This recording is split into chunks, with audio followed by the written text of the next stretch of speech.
one. Oh!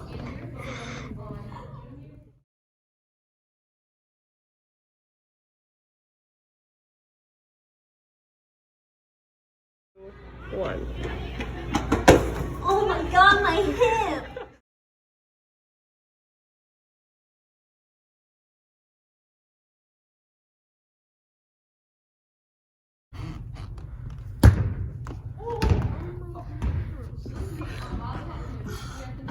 Guys, something happened.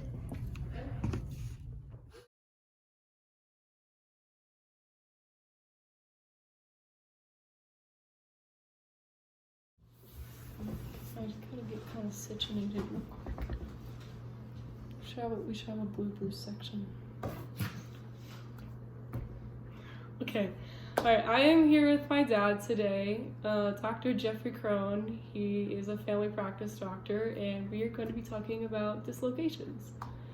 So, first of all, what kind of dislocation do you think is the most common, like amongst high school sports?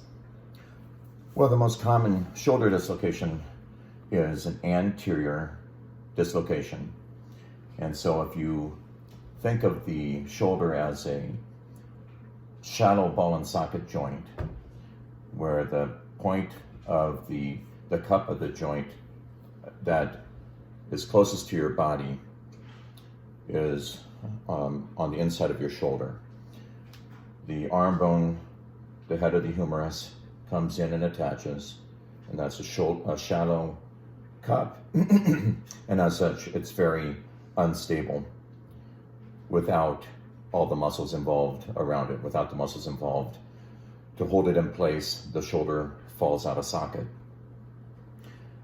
So the most common dislocation, if this here is the front of the body and this is the back of the body, is where the arm comes out down here and sits underneath the joint. So many times if you're looking at a person, you will see this bony part of the shoulder sitting right there. Yeah. And then of course people cannot move it, or they are afraid to move it. Now that's the most common. Usually occurs in a situation where the arm is outstretched like this. Imagine somebody trying to tackle a runner that's coming this way, and then you get an opposing force. So the runner's coming this way, and you get an opposing force coming from behind like this. You can imagine this, if my fist is the bone, it would pop out and drop down right there. So that's the most common. A posterior shoulder dislocation also happens on occasion, but I have never seen that. So posterior is when the arm bone is back here. So it usually takes quite a bit of force. A lot of force to do that one. It's not really quite a volleyball injury then. No. So like under like what circumstances, like can you just pop it back into place? Like does it, I heard that like your muscles like spasm when it gets out and you can't, it's hard to push it back in. So you have to do it pretty soon after it happens? Pretty soon, if you have somebody who knows what they're doing and is present at, say, on the football field, or fairly quickly after the injury, sometimes you can have success in getting the joint back in place. The longer that joint stays out of place, the muscles get all, as you mentioned, very spasmed, and you wouldn't think those small muscles of your shoulder could fight the forces applied by people yanking and tugging on the shoulder to try to relocate it, but it can.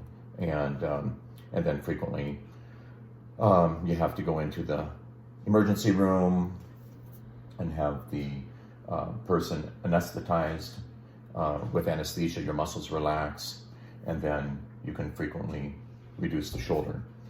Now, in the situation that I'm in, when people do come in with shoulder dislocations, they come in, it's usually been a half hour to an hour, and of course they're in quite a bit of pain. I have been successful in reducing shoulders before. For instance, you would, if you're going to try to do this in an office setting, you have somebody lay on their back and basically laying flat. And if you can imagine, if I'm laying flat on the table, my arm is out at about a 45-degree angle and up at about 35 degrees.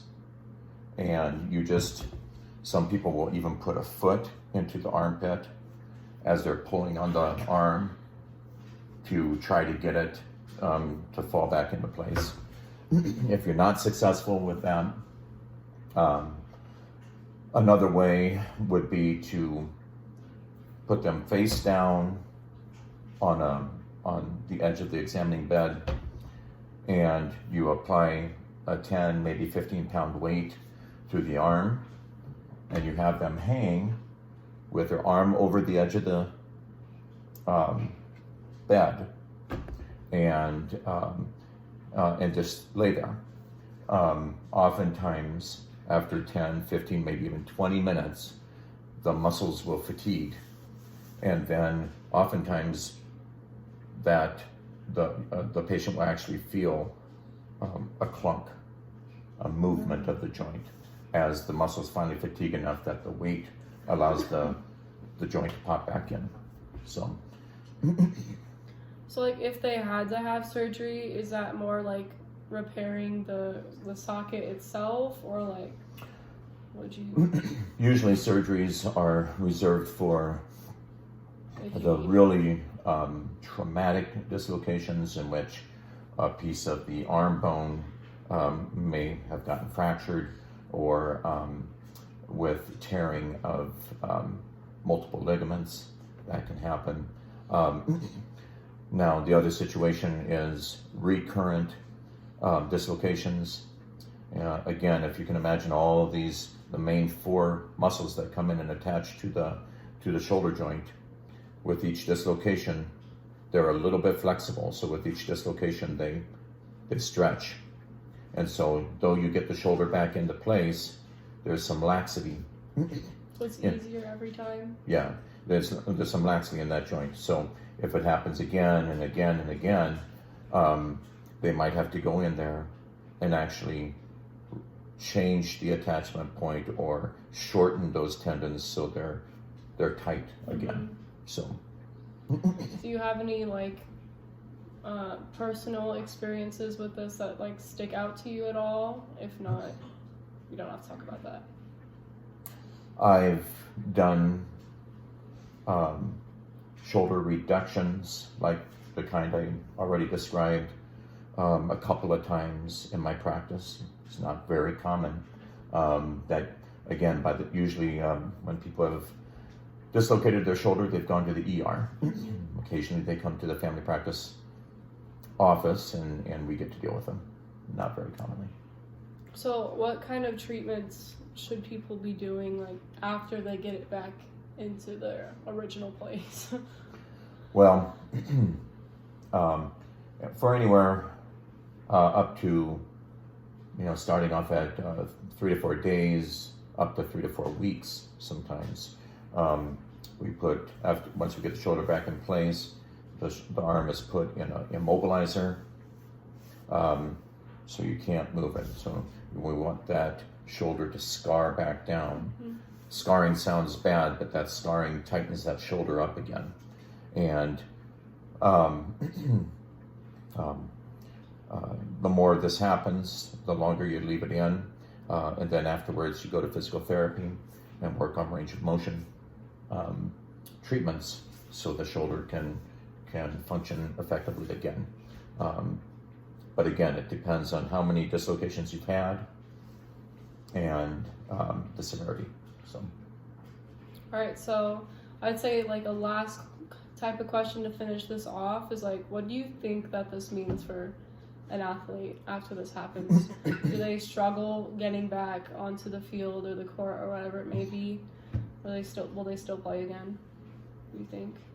Oh, there are numerous athletes that have had shoulder dislocations and keep playing. Certainly, it's more difficult for certain sports, and certainly whichever position that you play. A quarterback or a pitcher or a a volleyball spiker, where the arms really have to go through a large range of motion. It can be more difficult for those athletes. So 1 or 2 dislocations probably isn't too critical. But when it happens over and over again, then it becomes a problem. So. All right. Well, I think that wraps us up. Thanks for watching, and we'll see you later.